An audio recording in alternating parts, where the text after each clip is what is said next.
Had a bad feeling about September for quite a while, and I thought it was just news related. But my firstborn son, Riley, who was his cat, he passed away on Monday, and having a pretty hard time with it. So I'm probably not going to post stuff for a little bit while I deal with it. And in my front loading scale from F0, which is blind, to F5, which is fully unblind, my uncontrolled remote viewing protocol says that, you know what, it's fine. You can go view stuff unblind. I'm using the same tools to view it. I've built discernment between observation versus imagination. And sometimes operationally, like we need to go take a look at something quickly and we don't have time to put it in the backlog, or we don't want to. So that's what I did here. And I'm going to describe several things that I saw over the last couple days. This video is mostly for me. Warning, unblind session. I'm just recounting everything. In my framework of stuff, I call it I was calling it the Advanced Perceptual Framework, APF. And in that, the goal is to enter a 4K Lucid experience where, I enter here, and then at some point I make a decision point where I'm either going to choose to imagine or I'm going to choose to observe remote data. And what I call learning to paint visuals in your mind is learning to paint, right? So if you can't imagine visuals and you can't actively do that, that's pretty hard. So you should go focus on building this out. If you have any sort of aphantasia, you're not at a total 5 on the aphantasia scale and the ability to imagine, go work on this. Then at some point, you can consciously make this decision to pass the paintbrush. And ultimately what results is there's 2 ways that you can go about doing this. And I'll just redraw this. It's very similar to lucid dreaming. In lucid dreaming, you get a 4K experience where it's hyper real. Oftentimes it feels like you have greater than 360-degree vision. It's like being a video game character and then zooming out a little bit. You can kind of see extra far in every dimension. And if we take that concept of a lucid dream, you can either be awake or you can be asleep. And if you're asleep, right, there's this decision point where you can either continue observing the dream, or you can become lucid and become consciously interacting with it. Now, I've used this state several times to do the same thing, where instead of just becoming lucid and imagining or observing what the dream says, I do another thing, which is where I'm like, go look at remote data.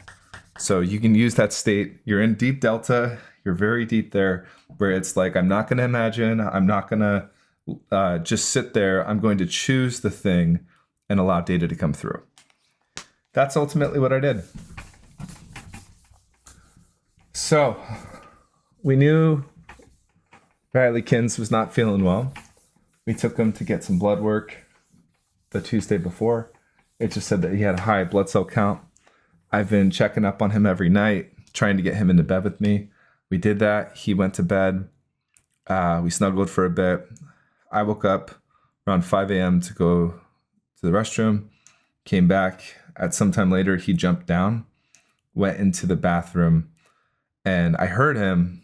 I thought he went into the closet. I heard him. I should have chased after him. When I found him at 6:15, he was gone. So I wanted to merge in with him, and what I saw was he actually went over to the cat box. He scratched. I remember hearing that. I remember hearing him drink some water, a couple sips.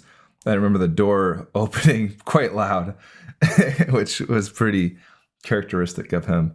And then he was standing there. I guess this is him. Big boy with his ears. And all of a sudden he kind of just like falls over and is laying there. So he's laying there on his side, and he kind of knows what's happening. I merged with him at this moment. By the way, I was asleep, had a lucid dream, and I used this lucidity to be like, I'm going to go reimagine everything. So I imagined my room, myself. I built that out. It was a 4K experience. And then he's lying in my bathroom here. Now at this point, takes a big sigh, and like it just feels like all of the energy gets sucked out. And then there's this thing that appears here. And it's kind of off at like a 45-degree angle, but it's the cylinder with a bright light at the end. And I know a lot of this stuff is corroborating of a bunch of things.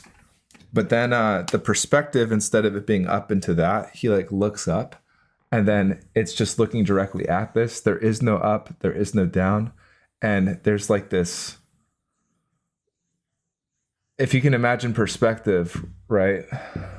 It's a cylinder, but there's these grooves and stuff in the wall. This is kind of a blackish color. And then at the end is this bright white. Now what's funny is I was distraught, and on the way to the hospital, I rushed him to an emergency center because they said that, and I had hope that maybe they could do something. Maybe he was just like in a low state. I didn't know if he didn't seem like he was breathing. And I was like, if you see a bright white light, buddy, don't go into it. It's the archons. It's a trap. Which I don't know if that's true. I'm just was trying to light the mood with him. So anyways, he floats into this cylinder here, like floating, like a kitty here, floating. And he reaches this and he goes through it. And at that point, it feels like this like suction thing, where a very gentle suction. And he lands in a very familiar space that was in one of my other sessions, which is there's this endless plane, right?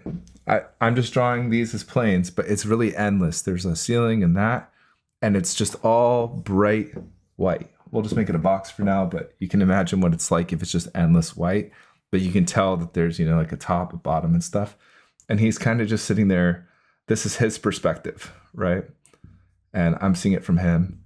And he's here kind of like floating as this orb thing.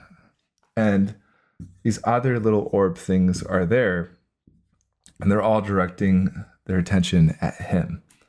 And it feels like one of those meet and greet things where I just saw these as like white balls of light, but it was very much like welcoming him back.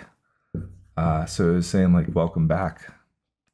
And there's a sense of, I'm feeling conflicted right now. I have an extreme level of love, happiness, joy, an extreme level of sadness all at the same time. And it felt like he had a bunch of that, where it's like, I'm happy for everything that happened, but I'm sad about that. So they seem to have formed this little circle thing, and they kind of sit there and they talk for what to me in Earth hours feels like about 4 hours. And it feels like a reunion, where it's some sort of reunion of sorts. But it's almost like a mission, where like he went off on a mission and then he came back and he's telling, you know, a little bit of a story. They're asking him questions. He's curious about them and everything. But it's very much like these guys are at peace, peace, peace.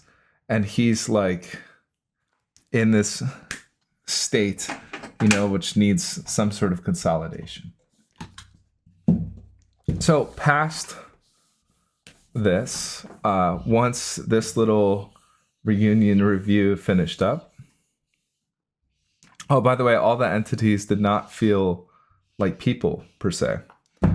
It a little bit felt like people, like maybe it was like past people that he interacted with. But then that endless plane thing kind of made so it was a room thing then at that point. And this became what I've seen before, which is the endless hallway. And the endless hallway has all of these doors on it. I don't even know how to draw this. But there's all these doors going down, right, on each side. And as you go by, there's one entity sitting in each room inside, right? And there's this little circle of light. And Mr. Riley comes down and he ends up going into one on the left.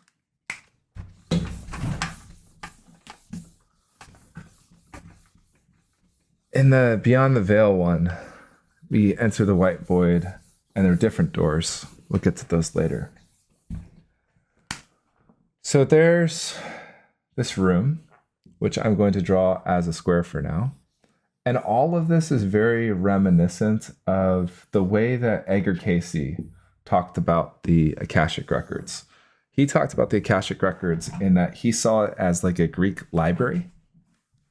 Oh, I hope you can see, and I haven't been blocking the screen the whole time. He saw it as a, I probably was blocking. Uh-oh. He saw the Akashic Records as a Greek library, but he's something like that. And then he saw the librarian as this old man with a big white beard, and he basically said that was God. But both of those representations were just symbolic, metaphorical things that he was seeing on top. And that's a little bit what I get in this stuff, because it doesn't really make sense. There's this orb, which is him. I have a cat tree right here that he sat in with all of his hair in it. And there's this cat tree right here. And in my office, there was a kind of like this. I always had a couch. It's the couch that's back there. And as soon as I started working from home, he would always sit on it while I was working and stuff. And there's kind of a couch like this. And then over on this side, there's this just big white screen just floating in the room, right? And what this ends up being is, this is Riley. We'll draw him. This is a life review. And what it does is it goes through all these various memories. And keep in mind, I was asleep for most of this. And I did this over 3 sessions. I kept going back.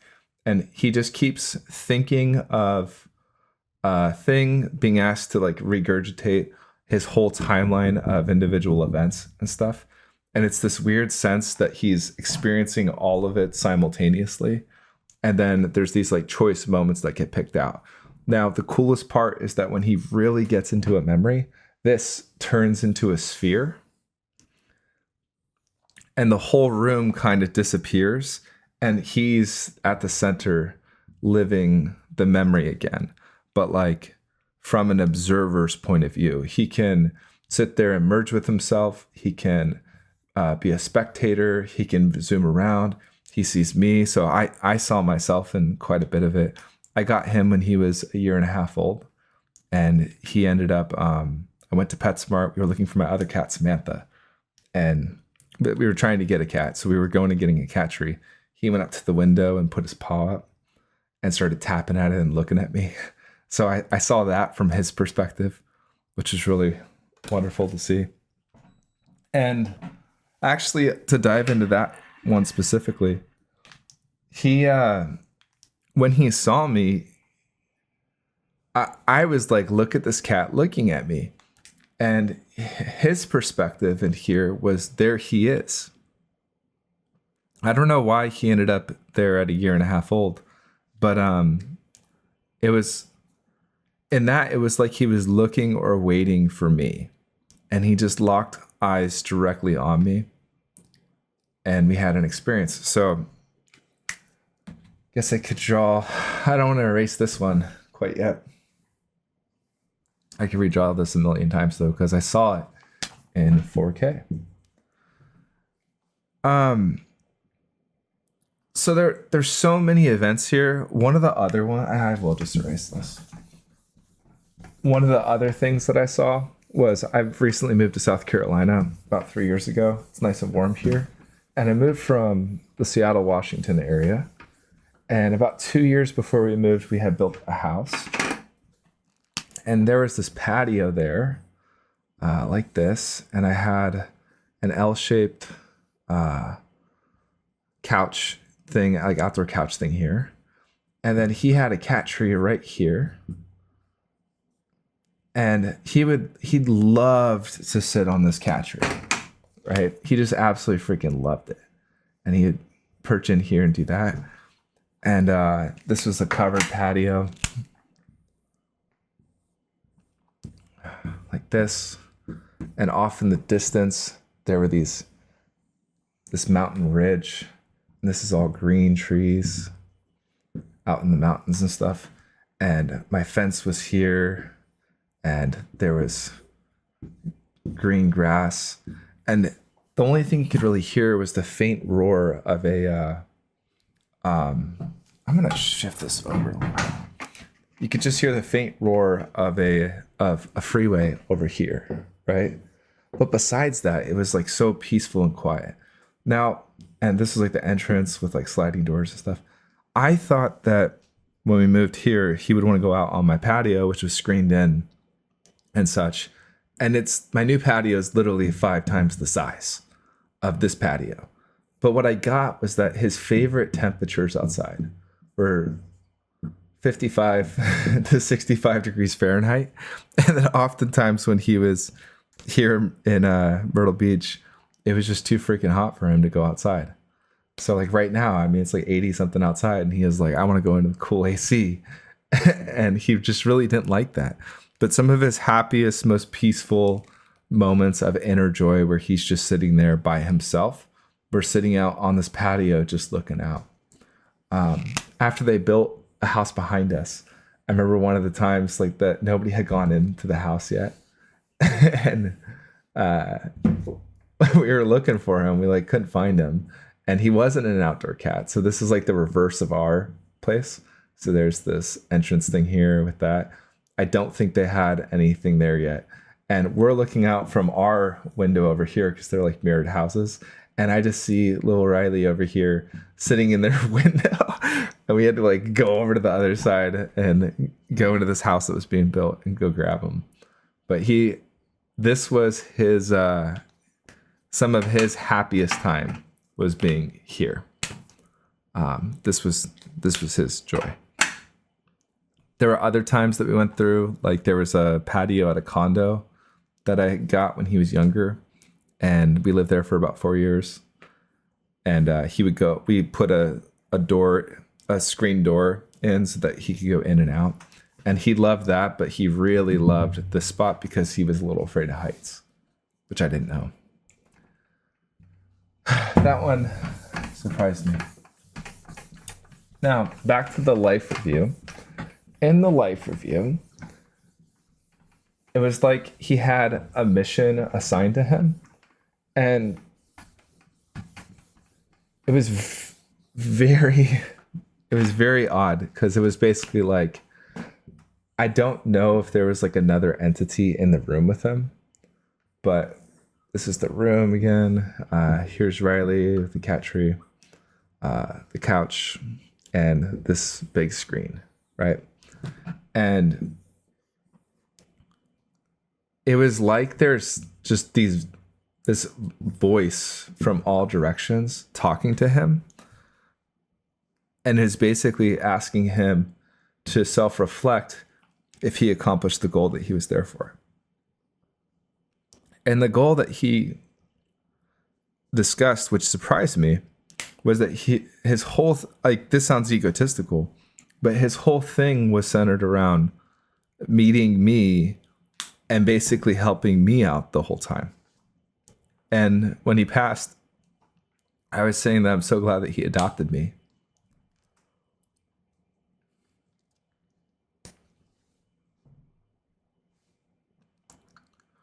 Because I never really adopted him.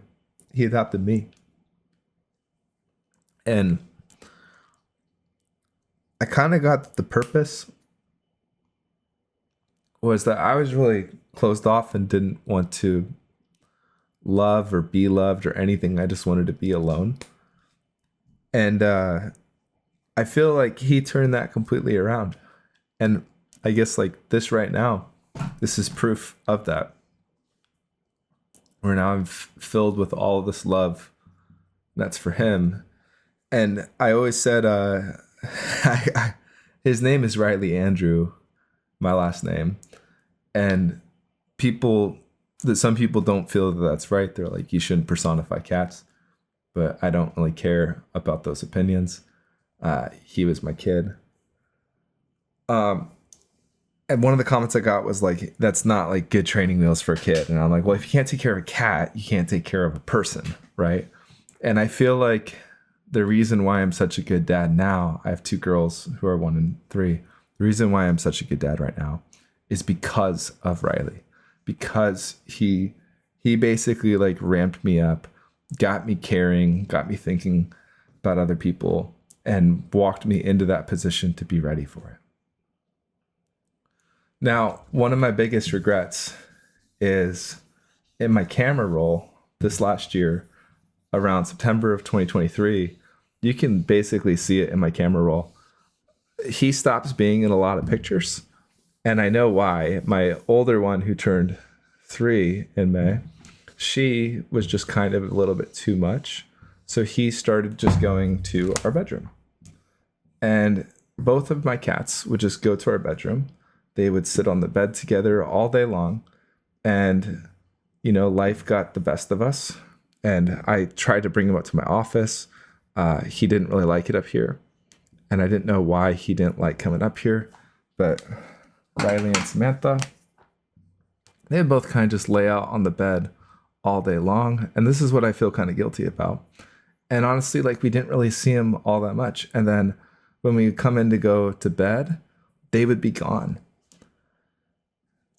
So they slept with us a little bit. He would sleep on, I would come in here and take a nap during the day, and he would come sit on my chest and basically just be like right there for my nap, which was awesome. But when I was grieving over this during the session, I got a thing that showed me that when we were at the house that he really liked in the Seattle area, he did the same thing.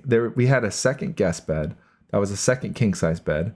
And I remember that he just loved that room, and we never saw him at night. Whereas when we were at our condo, everybody slept on our bed. So like we had all 4 people, our 2 cats and both of us on the bed. And Samantha stayed with us even when the first kid was born, and then she kind of disappeared. And then when we were having the second kid here, she like showed back up and, you know, like checked on her. Sam saved my daughter's life one time that she was choking in the middle of the night. She came up and slapped me in the face. I was like, Dad, she's choking. So he was basically giving me a message that was like, don't feel so bad about that. I just like my peace to be alone and sleep sometimes. That wasn't that bad. But I do feel like life got the best of me. And I just have a lot of guilt. And it felt very forgiving. Like, it's all okay. Don't worry about it. One of the reasons why he pulled back in this vision thing that I had was that he felt like his job of getting me to love and be a good, caring dad and stuff was complete. That he had ultimately fixed me. That I was a little bit broken, and he came in and he sewed me up and fixed me, and that was what he was there to do. And it was like mission accomplished. I did it. So after the whole life review ended, we're in that white review room. This is the hallway, right? It was kind of like this half disappeared of the room, right? And this all kind of just like fizzles out. And then what was on this side was basically your classic what dreams may come, which was crazy because he was an indoor cat, right? But it was just like these rolling fields with, you know, lots of grass and stuff and sunshine and clouds. And it was 55 degrees, which I thought was freezing. And anywhere that he walked, the grass like kind of just went down to like a proper level for him.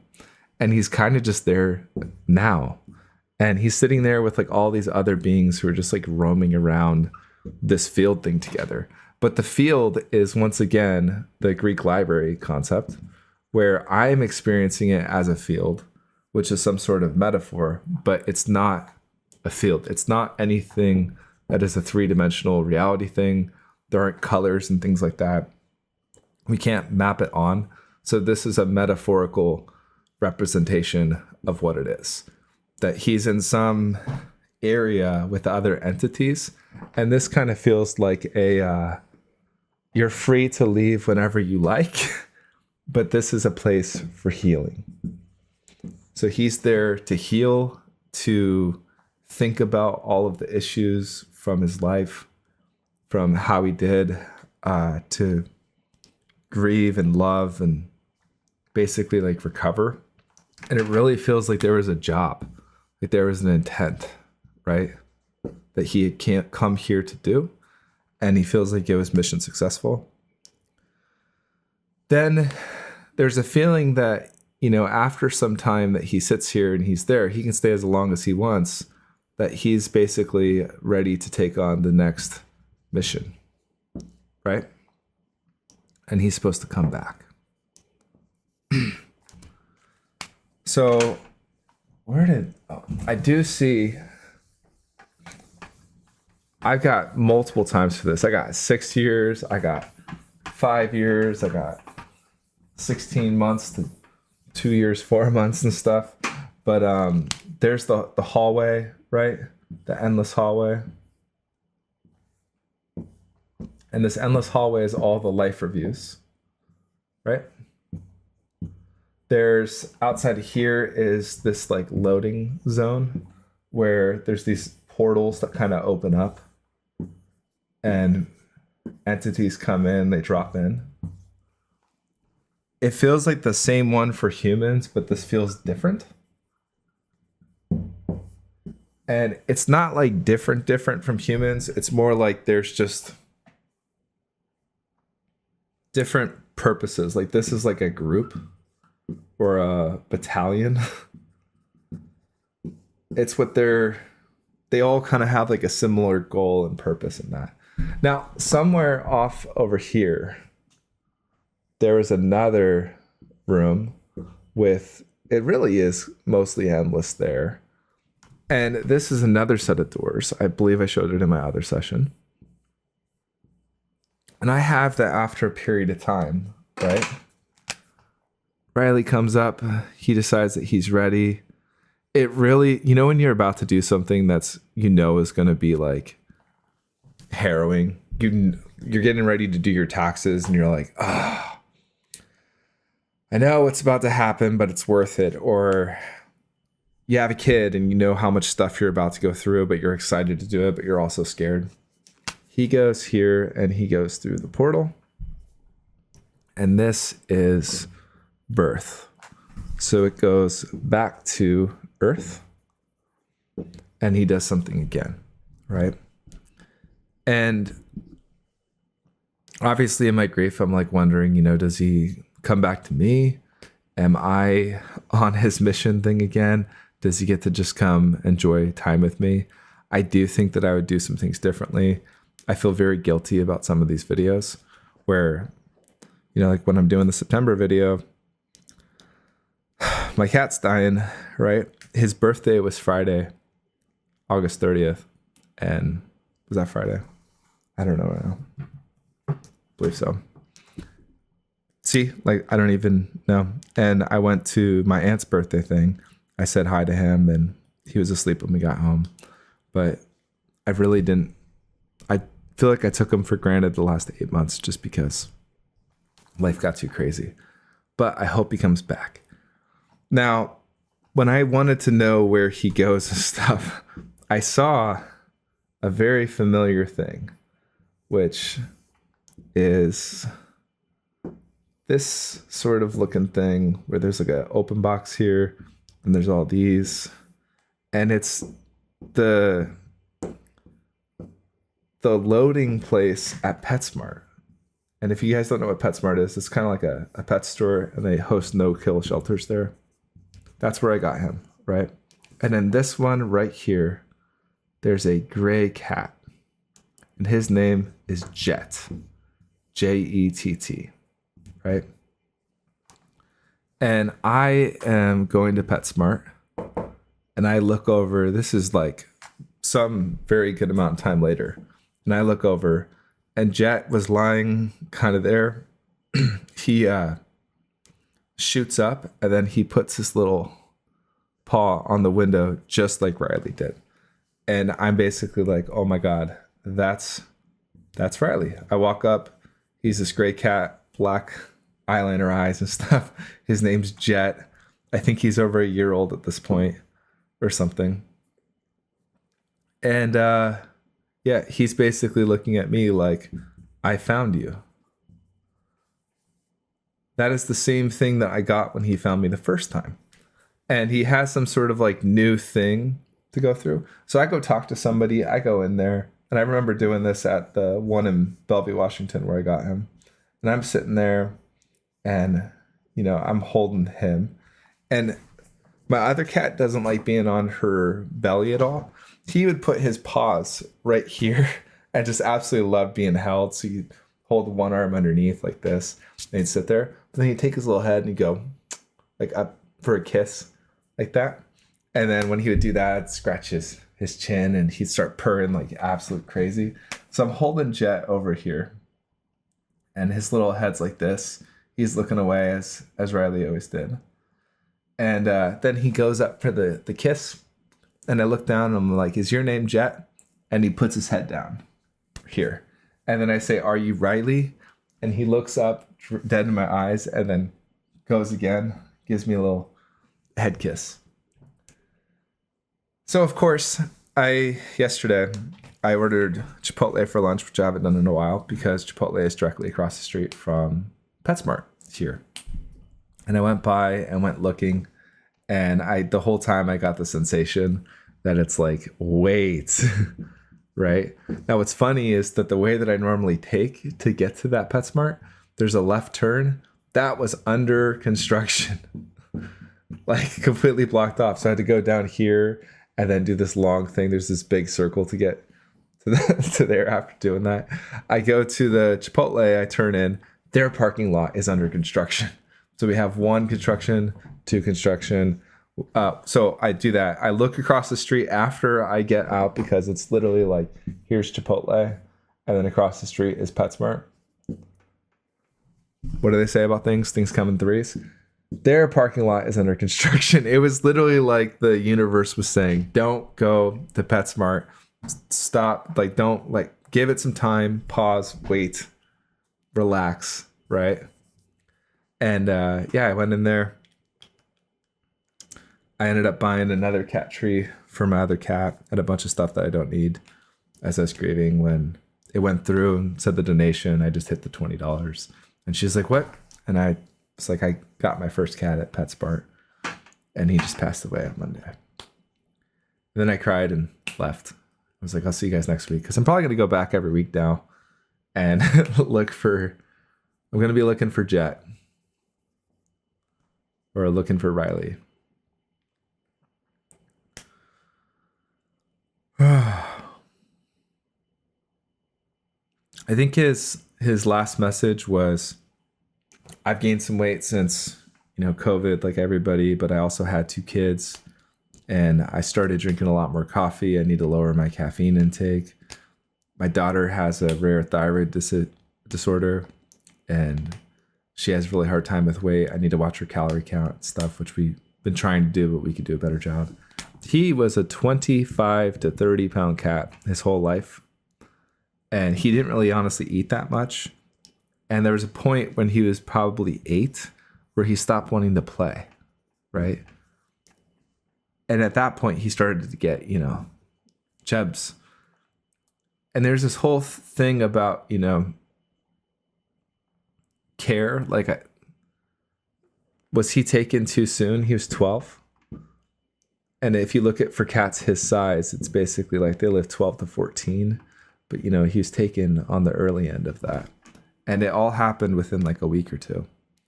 It was very, very fast. Like we noticed he wasn't feeling well, so we took him in. And then less than a week later, or almost a whole week later, he passed.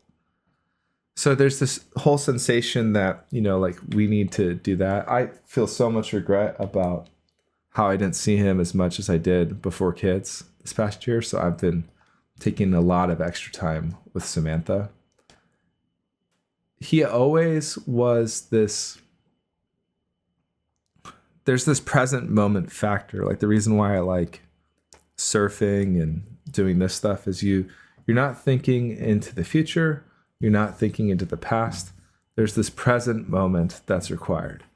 And he had this amazing ability to just suck you in to that moment and focus. And I feel like maybe I got a little lost in both of those. As I've gone down this path to know thyself and to learn this, I have been focusing internally. And I think I was like ENTJ. And then I recently took one and I was ISFP. So for years, my whole life, I've been ENTJ, super atheist, and all that. And as I did RV and I've looked internally, I've become ISFP, like, which I believe is the exact opposite. I think that's what it is for the Myers-Briggs stuff. But with that, there was a lot of seclusion, right? Where now, instead of wanting to go meet everybody, I've wanted to just like sit by myself. I've been okay with that. I've been in my own little world. And maybe I didn't think I blocked him out or anything. If anything, like I tried to pull him up here, I would go talk to him, but it felt like, I don't know, I'm just justifying and stuff. But this entire thing has broken my seclusion thing. And even when I'm getting rejected, when I go towards somebody like Samantha, I'm struggle cuddling and bringing them in, holding them closer. I feel like I do a good job of that. There were so many times where he would tear up our couch, or I have something that he tore up over here. Let me just grab it real quick.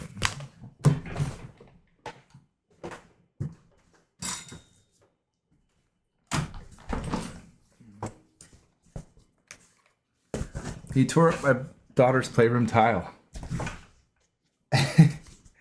And now I look at it and I just see like all these it's like little love marks, like art that splatters on a canvas, right?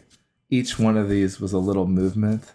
They're from slightly different angles, and it just shows all of his motion and stuff. So I think I'm gonna cut a piece of this out and frame it, because it just shows him while he was here and his action and activity.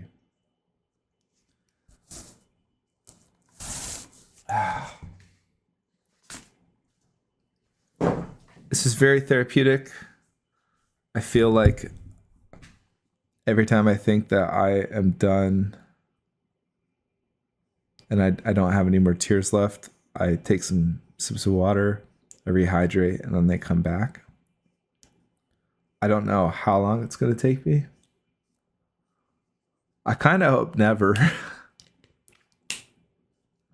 Because this feeling of sadness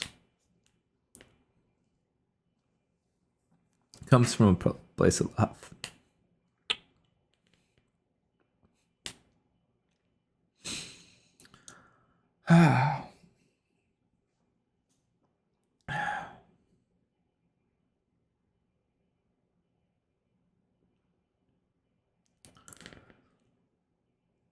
I'm sure this won't be the last front-loaded session I do. This is the combination of like 3 different sessions like that. 2 lucid dreams, 1 me just going and merging like a psycho and taking a look. So if I post this, yeah, it's for me, not for you. But if you went the same thing, or you find any of this cool, awesome. Love you, Riley.